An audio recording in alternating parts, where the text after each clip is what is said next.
nós não conseguimos eleger ele para um deputado. Vai lá, eu quero responder tipo assim. Eu gostei da tua explanação. Fala tu agora aí para a resposta. Por que a gente elege? Cara, eu quero primeiramente te parabenizar pela pergunta. É isso aí. Tá? Muito importante. É muito complicada essa pergunta. Sabe por quê? Primeiramente, os caras falam, os negão quando tá jogando futebol só casa com branca. Os caras ganham dinheiro pra caralho, cara. Eles não vão frequentar qualquer coisa, não. Eles vão frequentar só lugar onde tem as brancas mesmo. Lugar que elas podem ir lá e pra. Isso é uma coisa. E nós no rap, por quê? Porque, na verdade, o verdadeiro rap, aquele que é raiz mesmo, ele vem da dificuldade. E a dificuldade traz aquele negócio do sistema que você falou, que é fazer com que nós pensamos que somos nossos próprios inimigos. E somos, de uma certa forma. Porque você, negão, bonito é seu vizinho, até bate palma pra você, mas se você compra um carro novo, ele tá doido pra arriscar seu carro de inveja. Nós temos inveja um dos outros. Isso é uma coisa que ficou no coração, tipo uma mágoa, e a gente não sabe trabalhar isso. Então, quando eu saí candidato em Diadema, eu acho que quem menos votou em mim foi os caras do hip hop, cara. Então essa é a pergunta que eu venho fazendo, cara. Não só você, como outros mano. Sabe por quê? Porque eles acham que a gente tem que só ser aquilo mesmo. A gente não pode ser outra coisa, certo? E eles talvez... de repente, cara, acho que tá pagando um pau pra você. Que merda! Eu pago um pau mesmo, cara. Se eu gostar da pessoa, eu digo que eu gosto. Se tem um cara que é bonito, eu digo, não, o cara é bonito. Porque ele disse que é bonito, é isso e aquilo. Poxa, quem não fala essas coisas é porque tem medo, rapaz. Já andou de ré e não gostou, ou fez alguma coisa. É quente, cara. Dá licença. Eu não tenho medo, não. Eu falar, o cara é bonitão mesmo, representa e pá. Não tem esses medos. Mas nós temos preconceito pra caramba. Inclusive alguns que falavam, quem usa brinco. Tinha essas ideias também. Eu digo, não, quem usa brinco é os caras na África, quando tá pronto pra se casar, eles usam brinco. E por que você não vai fazer que, não ia falar antigamente que um pirata era viado, pra ele dar uma espada na sua... É uns preconceitos besta. Que a gente tem que vir quebrando, cara, e a gente vai quebrando até hoje. O que ele tá falando tem total sentido, mano. Tudo que acontece na minha quebrada me influencia nas minhas letras. Porque tudo que eu faço é falando da minha comunidade e de mim mesmo. Tudo que acontece ali na minha quebrada, eu observo e falo, eu vou falar sobre a minha quebrada. Autoral, o DVD, como é que influenciou você o que motivou você a lançar esse DVD? As necessidades da comunidade. Porque eu olhava... Totalmente autoral. Isso. Eu vi as necessidades da comunidade e eu falei, não, eu vou falar sobre minha comunidade. Eu vou falar a realidade que acontece, o dia a dia dela. E o EP Superação com o DJ Dri, como é que foi trabalhar com ele? Mano, é que nem eu te falei no começo, foi da hora. Mas ele é doidão, De noite é dia é noite, e tarde ele inventa outro nome. Ele é da hora. E o que mudou você que veio do além, que você trouxe todo mundo de volta pra cá? O que mudou na sua visão de carreira do começo até agora? Mudou muito, aprendi muita coisa. Aprendi hoje também, estou aprendendo com o Nelson, com o senhor, com o menino. Estou aprendendo aqui. E é por isso que eu fiquei quieto, observando, que é para me levar isso aqui como um aprendiz cada vez mais. Sobre o que está acontecendo e sobre o que vocês conversam. Para mim poder explicar isso para aqueles moleques também. Uma vez eu dando aula numa escola em Barueri, a menininha falou, tio, eu gosto de você, você tá legal. Aí já veio me abraçando, e os menininhos também, na segunda aula que eu tava dando. Aí com pouco ela falou assim pra mim, olha, aquela dali é minha professora, aquela bruxa.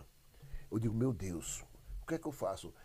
Porque ela tá me identificando que a professora dela é uma bruxa. Quer dizer, ela já me disse ali que a convivência dela com a professora não é boa. Então, só em ela estar bem comigo e me chamando de tiro e brincando ali, aquela professora pode morrer de ciúme de mim e prejudicar meu trabalho dentro da escola. E a tua responsabilidade aumentou. Entendeu? A tua responsabilidade aumentou. E eu pensando que estou abafando porque a pessoa está gostando, mas a professora não está. Então é muito importante que antes de qualquer arte educador vá dar aula dentro de escola, primeiro eles façam tipo um workshop, uma oficina para os professores, para eles entenderem o que é, até para que os professores também sejam incluídos. Quantos professores nas minhas oficinas vieram e dançaram junto com os alunos? Certo? Então, isso é uma coisa muito importante, porque você está entrando num espaço que é deles. Quando a gente entra no espaço dos outros, tem que ter cuidado para que a gente não pense que é o melhor, que é o bom. Não, tem que ter humildade e saber lidar. E você tira a raiva da cabeça deles também. Também. Vai falar do DJ, irmão. Passei DJ, irmão. Tinha que ser 1000 graus. Hoje eu compro o bagulho aqui, eu sou DJ. Se eu quiser mudar meu nome agora, Big da Godoy, deixa eu colocar assim, Big DJ. Quem que vai falar que eu não sou DJ, irmão? Então hoje, esse negócio de tá todo mundo querendo ser, mesmo não sendo. Então isso invadiu também até o ramo dos DJ, tá ligado? Tem muita gente que não é DJ, mas leva o nome de DJ. Tá ligado? E não tem como você chegar e falar, mas você não é. Tipo, vamos para mais. Mas é muito fácil pra você. Vai aprender com o erro, né? Já raciocinou se a velha guarda mesmo sentasse aqui? Se já raciocinou a velha guarda, fala assim, o senhor sentasse, vocês sentassem aqui, juntassem uma velha guarda de antigamente, como não seria uma aula? Para os mais novos, para quem está chegando agora. Mas é o conhecimento, os mais novos só vão ser cantores por muito tempo se eles conhecerem a história direito. Se não conhecer, não adianta. Pior que a evolução também vai lascando a gente, né? Porque, assim, pra gente DJ, era só os caras que tocavam vinil. Que tocava mesmo scratch, fazia as viradas no... Esse era DJ. Hoje é controlador, com aqueles controlador e tudo, não sei o que tocava até com um CD aqui, dá até scratch em cima de um negócio assim. Aí eu falando, poxa, tem que ser com disco. Aí os caras inventaram uma coisa chamada Cerato, que o cara leva um disco virgem, nunca vi falar nisso, um disco virgem, põe lá, é um disco virgem, né, mano? Apesar da agulha tá sempre furando ele lá, ele tá virgem, né, mano? Não, agora não tem nem agulha, mas é só com a luzinha. Só. Mas será que ainda é virgem o disco depois da agulha? Então, o disco virgem põe ele lá na picape e aqui no Cerato tem 300, 400 mil músicas, o cara toca a noite inteira só com um disco virgem. E as músicas valem... Aí como é que a gente vai falar, poxa... Quando o cara não leva só o... Como é que chama lá aquele... O pendrive. Pendrive. Que você fale como é que foi esse lance lá de representar o Brasil na Copa da Cultura em Berlim. É porque todos os países que estavam na Copa do Mundo, Armando, convidaram eles para participar da abertura antes da Copa. Teve uma Copa de Cultura, que era justamente todos os países foram convidados para apresentar suas coisas. Então eu fui convidado, o Gilberto Gil e alguns caras mais fortes aí, né? E nós fomos representar realmente o Brasil na Copa de Culturas. E para mim isso aí, eu fui recebido pelo prefeito de Berlim, almocei com o cara, entendeu? E me sinto muito bem em Berlim. Hoje Berlim, para mim, eu já fui 4 vezes em Berlim. Olha aí, né? olha a abertura. É, cara. Eu quando trabalhava, Big, a última vez que eu trabalhei como peão foi em Brasília, que eu trabalhava com topografia. O Banco Central do Brasil, aquele preitão que tem lá, eu fui um dos topógrafos que dei ângulos ali e tudo, mas não era o que eu queria para minha vida. Aí eu vim para cá, para São Paulo, e depois daí... Mas naquele tempo, cara, eu via o pessoal indo pra Alemanha, pros Estados Unidos, pra tudo. E eu naquele salarinho de pinhão que mal dava pra pagar a escola, pra comer, pra vestir. Eu digo, poxa, nunca vou conhecer o estrangeiro. Eu fui conhecer o estrangeiro nos melhores aviões, fiquei nos melhores hotéis e ainda ganhando pra estar lá. Isso é uma coisa maravilhosa, né, rapaz? Pela primeira vez também, irmão, assim, que eu vi o Taíde, mano. É uma lenda. Aí você é louco, eu fiquei doido. Eu falei, o som tá aí, mano. E eu não conseguia parar, ele me dava um para, irmão. Tipo, virar homem, tá ligado? Postura, né? E eu não. Mano, é o Taíde, mano. É o Taíde, mano. Aí eu pedi pra ele, você deixa eu ficar. Você viu o show aí do palco? Taíde falou, pode subir. Aí ele subiu e deixou ver o show dele do palco. Do lado dele. Melhor que o MV Bill. Acho que Melhor que o MV Bill que eu fui ver. Eu tinha uns 15 anos, cara. Eu com 13 anos de idade, abri um show pro MV Bill lá no Heliópolis. 13 anos. Imagina nós conseguir chegar lá na quebrada do Endinaldinho e mudar o A nome da estátua rua dele rua, lá, mano. Rua do Naldinho. Os americanos fazem os bagulho lá, Faz. nós aqui acha louco, paga pau. Mas quando é pra fazer pros nossos, nós não faz. Tá ligado? Porque nós sabe- acha brega. Eu quero falar uma coisa pra vocês que vai chocar. Em um final de semana no Rio de Janeiro, entre sexta, sábado e domingo, ia mais ou menos 1 milhão de pessoas aos bailes. Lá, que o pessoal pensa que Bangu é só um lugar que tem prisão. Não, Bangu é um bairro maravilhoso. Lá tinha Verdade, o cassino, mano. lá tinha o Cassino Fala Bangu. O Cassino Bangu foi o primeiro clube que eu vi com 3 ambientes. O Atlético Bangu e um outro lá que eu me esqueço o nome agora, eram 3 no mesmo bairro. Você não sabia qual era o que era mais lotado. Por isso eu te falei, era 1 milhão de pessoas. Porque não era só na Rio, era no Grande Rio também. Sim. Inclusive a Furacão 2000 não era do Rio, ela desceu de Petrópolis. Ela era do Guarani. O dono dela era o Guarani. Quem depois pegou ela foi o Rômulo Costa. Mas quem era o dono da Furacão 2000 era o Guarani. E era de Petrópolis. Cresceu, né, cara? Olha a história. Isso, né, cara? O rap mudou muito, cara. Isso. Mais consciente. Mais consciente. Continua consciente, sendo... mas ele também, hoje ele dá dinheiro. Então tem uns caras hoje que ele entra no rap que ele sabe que ele vai fazer uma grana. Então ele não conhece a cultura mesmo, igual vocês, tá ligado? Meu sonho era ser vocês, cara. Fazer baile, tá no baile eu faço festa, evento, tá ligado? Ô, cara, você voando em cima das pessoas, show do James Brown. Eu queria estar lá no seu lugar, irmão. Já joguei, ligado, irmão? Nós já joguemos. Eu queria estar eu no seu lugar, irmão. Nós já joguemos o Nelson Triunfo de cima do palco, em cima da galera. Já joguemos ele. Aí é loucura. Já joguemos. Ainda não tive esse. Não, de tão cheio. De lotar. Não. Peguemos ele em cima do palco, eu mais os DJs e o pessoal da Funkcia, catemos ele, joguemos ele em cima e caía em cima do povo assim. Não tinha como cair no chão. Veja o que aconteceu. Aí meu filho falou, pai, ele não sabe quem é você, vamos embora. Não sei o que. Eu digo, não, eu vou conversar com eles. Aí tinha um cara lá que estava apresentando, eu falei assim, ô brother, você podia... Não. Você podia deixar eu dar uma palavra com o pessoal aí e tudo. Aí, na verdade, ele falou, tudo bem. Aí eu cheguei lá, na hora que teve o intervalo da rima, ele chegou, esse cara aí, aqui quer dar uma palavra com vocês, né? Eu digo, eu vi aqui, eu cheguei, vi que muita gente não me conhece aqui, né? Então, às vezes pode até confundir, pensar que eu tenho 18 anos, mas eu tô com 70 anos, tá, pessoal? Então eu vou me apresentar pra vocês. Aí falei assim, ó. Triunfo, sinônimo de vitória. Mano, nunca me entreguei, não vai ser agora porque eu sei quanto mais difícil, mais ainda será a história. A vida me ensinou e como criou, eu vou fazer vocês e o mundo inteiro entender o valor preciso do ser ou não ser. Shakes, eis a questão. Porque não é em vão, até na briga de 5 não. Então, aí fui falando com eles, eu sou Triunfo, o pioneiro, mas na verdade o que eu sou é um guerreiro. E pá, aí quando eu falei que eu sou Triunfo, e pá, o pessoal, nossa, Nelson Triunfo, esse nome é forte, o nome, né, meu? A galera todinha fechou, vem tirar foto, e pá, e tudo, e aquilo todinho. Mas aí eu tive a humildade de falar pra eles, pessoal, eu sou Nelson Triunfo, através da rima, mas foi um momento diferente, aí eu digo assim... De coragem também. Também, né, cara? Dá o teu ticket do estacionamento pra mim, dele. Tá com você? Acho que tá contigo. Já? Tá? Vamos lá. Então, cara, mas é uma coisa assim, brother. Como eles estão sem informação, nós tivemos agora. O Big, nós tivemos os nossos encontros, nós tivemos debates. Tá lá embaixo. Tivemos debates na favela, tivemos essas formações que a gente ia com nossas posses e tudo. Essa molecada, infelizmente, não tem isso. Só tem essas, muitas vezes, que são sacanagem na internet de ficar com memes, com esse negócio todinho, né, cara? E a maioria também falando de besteira e tudo.